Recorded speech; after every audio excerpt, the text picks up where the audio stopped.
আনন্দ করার দিনটি অনেক তাড়াতাড়ি করে চলে গেল, চলে আসলো বিয়ের পালা। আজকে আমরা সবাই মিলে খাবো এটাই। আর এই তো দেখেন খাওয়া দাওয়া শেষ করে এখন আমরা সবাই এই বাহিরে বসে গল্প করতেছিলাম। আর এই আমার ছোট ভাইয়ের বউ, তাকে বলতেছিলাম তোমাকে অনেক সুন্দর লাগতেছে। ওয়েলকাম টু সোইস মম ব্লগ। আজকে হচ্ছে গিয়ে বিয়ের দিন। রেডি হয়ে গেছি, 1টা বাজে, আমাদের গাড়ি আসবে 1টা 20-এ। তো আগে রেডি হয়ে বসে থাকবো যাতে সময় না মানে গাড়ি আসার সাথে সাথে যাইতে পারি। আর অনেক ক্ষুধা লাগছে, অনেক সকালে নাস্তা করি নাই, কালকে আসছে অনেক রাত করে, এর জন্য নাস্তাটা করা হয় না। আমি ঘুম থেকেই উঠছি 12টা 12:30টার দিকে উঠছি। তো উঠেই হাত মুখ ধুয়ে রেডি হয়ে গেছি। এখন কিন্তু আমার চুলটা সেট করা বাকি আছে। তো সব ডান। আমার ভিডিও দেখতে থাকেন, পাশে থাকেন।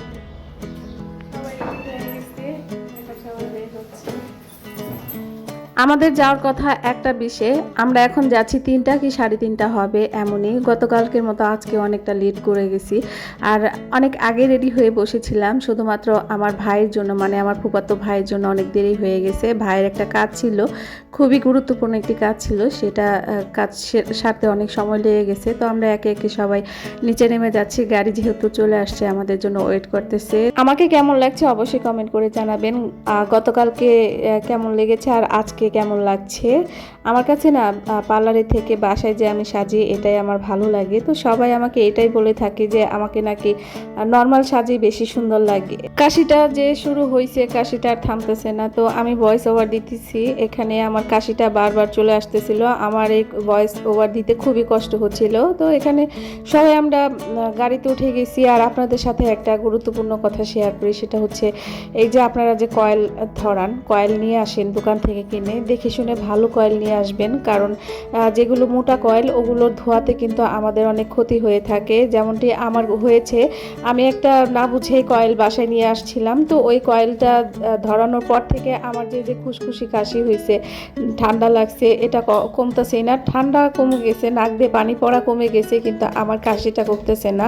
কাশিটা খুবই কষ্ট দিচ্ছে আমাকে। তো আমরা এখন চলে যাচ্ছি বিয়ে বাড়িতে। এর মধ্যে সাকিন বাবাও চলে আসছে, ওকে কুলে নিয়ে যাচ্ছে আমার ভাবি।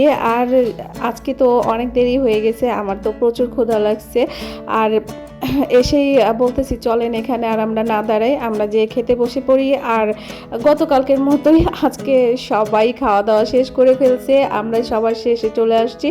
সামনেই টেবিলে ফাঁকা, মাত্র কয়েকজন, মানে আমরা যে কয়েকজন দেরি করে আসছি আমরাই বসবো। আমরা আসার সময় একটা বিপদে পড়ে গেছিলাম, আমি পড়ি নাই, আমার বড় ভাইয়া পড়ছে। তো ভাই আর আমার বড় মেয়ে বাইকে আসতেছিল। তো কাতলাপুর পর্যন্ত যখন আমরা গেছি তখনই দেখি ভাইয়াকে দেখতে পাচ্ছি না। পরে ভাইয়াকে ফোন করে জানতে পারলাম তাদের মোটর সাইকেল মানে বাইকটা অর্ধেক রাস্তায় তেল শেষ হয়ে গেছে। তো ওনারা ধাক্কাইতে ধাক্কাইতে কাতলাপুর পর্যন্ত নিয়ে আসছিল। তো আমার ভাইয়ের তো কাতলাপুরে গ্যারেজ আছে, সেই গ্যারেজে আমরা বাইকটা রেখে তারপর আমরা গাড়িতে করেই চলে আসি। তো আল্লাহ যা করে ভালো করে। আমরা যদি মেন রাস্তায় আসার পরে ভাইয়ার বাইকটা যদি তেল শেষ হয়ে যেত তাহলে তখন কি করতাম। বাসার কাছে নষ্ট হয়েছে, ভালো হয়েছে। তো এখানে আমরা খেতে বসে পড়ছি। শীতকে আটকে ধরে রেখে দিছিলাম যেন সে চলে যেতে না পারে। তাকে আমি যেহেতু অনেক ভালোবাসি, কিন্তু শীত আমাকে ধোকা দিয়ে আমাকে না বলেই চলে গেছে। এখন চলে আসছে গরম, এত গরম ভাই, সাজুগাজু করে কোনো আরাম নাই। একাই সাজুগাজু নষ্ট হয়ে যায়, ঘাম পড়তেই থাকে। তো অলরেডি গরম পড়ে গেছে, খুবই গরম লাগে। আমার যেহেতু ক্ষুধা লাগছে এর জন্য আমি খাওয়ার ভিডিও আর করি নাই, অল্প একটু করে খাওয়ার পর্ব শেষ করে দিছি। আর এখানে আমার বড় আপুর সবসময় দেরি হয় শুধুমাত্র জহুরার জন্য। কারণ আপু ওই যে আম্মু, এই যে আপু হয় নাই খাওয়া।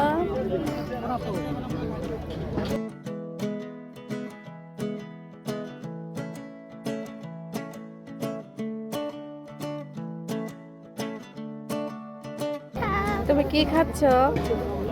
তুমি এটা খাচ্ছ কেন? এই আঙ্গুল ফুটাছে আল্লাহ। উম্মে ফাতিহা কিছুদিন আগে ওর আঙ্গুলে ব্যথা পাইছিল, ওর নখটা উঠে গেছিল, সেই আঙ্গুলটাই বারবার ও মুখে দিচ্ছিল, ওটা দেখে আমার ভয় লাগতেছিল। আর এখানে তারা খাওয়া শেষ করে আমাদের কাছে চলে আসতেছে। আমাদের খাওয়া তো অনেক আগে শেষ হয়ে গেছে, আমরা এখানে সবাই বসে গল্প করতেছিলাম।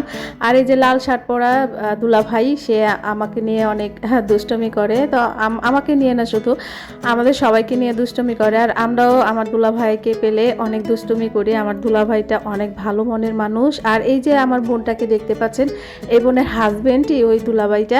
আর এই যে আমার এই ফুফাতো বোন, সে টিপ পড়লেই হয়েছে, আমার বড় আপা যদি দেখে যে টিপ পড়ছে, তখনই আমার বড় আপাকে টিপটা দিয়ে দিতে হয়। আমার বড় আপা টিপ পড়তে অনেক পছন্দ করে, আর আমার ফুফাতো বোনটাও অনেক পছন্দ করে টিপ পড়তে। আর সেও নাছোড়বান্দা, টিপ পরে আসবে একটা, তারপর জানে যখন টিপটা পরে তখন সে জানে যে টিপটা পরলে আমার বড় বোন দেখলে নিয়ে নেবে, তারপরে একটা টিপ পরে আসে। এটা তাদের ভালোবাসা।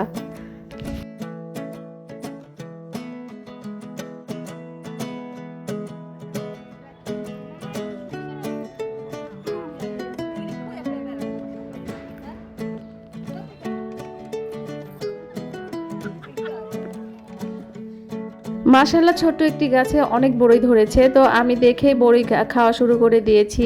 আর দেখেন, আমার দেখা দেখে আমার মেয়েও খাবে। আর আমরা এই বড়ই গাছের পাশেই বসেছিলাম, তো যারা যারা দেখেছে তারা সবাই খাবে একটা একটা করে। আমরা এই পুরা বড়ই গাছটাকে সাফা করে দিব। বড়ই খেতে খেতে প্রথমে একটু কষ্টা লাগে, তারপর খেতে খেতে ভালোই লাগে। আর বিচিটা অনেক বড় ছিল, আমার মুখে রাখতে খুবই ভালো লাগতেছিল। আর দেখেন, সবাই কিন্তু একটা একটা করে খাচ্ছে। প্রথমে খেতে গেলে মুখটা অন্যরকম হয়ে যায়, তারপর খেতে খেতে ভালো লাগে। আর এখানে আমার ছোট ভাই বউ চলে আসছে, ওরা এখন চলে যাবে। ওরা আমাদের অনেক আগেই আসছে, ওরা একটার দিকে আসছে, তো এর জন্য এখন চলে যাবে। তো ওদেরকে বিদায় দিলাম। একটু পর আমরাও চলে যাব। আগে আমার মা, বড় আপা, বড় দুলা ভাই ওরা চলে যাবে, তারপর আমি পরে যাব। আর এই তো দেখেন, আমার দুইটা ভাবি, একটা বড় ভাবি আর একটা হচ্ছে গিয়ে মেজু ভাবি। তো মেজু ভাবির ভিডিও তো দেখেছেনই গত পর্বে, গায়ে হলুদের পর্বে। তো এখন আমার মা, বড় আপা, ছোট বোন, দুলা ভাই ওরা সবাই চলে যাচ্ছে। আমিও যাব একটু পর। আমি যেহেতু আমার ফুফাতো ভাইয়ের সাথে যাব, এর জন্য একটু দেরি হবে। আমার বোনরা রিক্সা দিয়ে চলে যাবে, কারণ ওরা রিক্সা দিয়ে যেতে খুবই পছন্দ করে। তো আমারও রিক্সা ভ্রমণ করতে খুবই ভালো লাগে, কিন্তু মেন রাস্তায় না। মেন রাস্তায় রিক্সাকে বড় বড় গাড়ি চোখেই দেখে না, কিছুই মনে করে না। এর জন্য আমি মেন রাস্তায় কখনো রিক্সা দিয়ে যাই না। আমার গাড়ি দিয়ে যেতেই ভালো লাগে, কিন্তু আমার রিক্সা ভ্রমণ করতে খুবই পছন্দ, বিশেষ করে বৃষ্টির দিনে।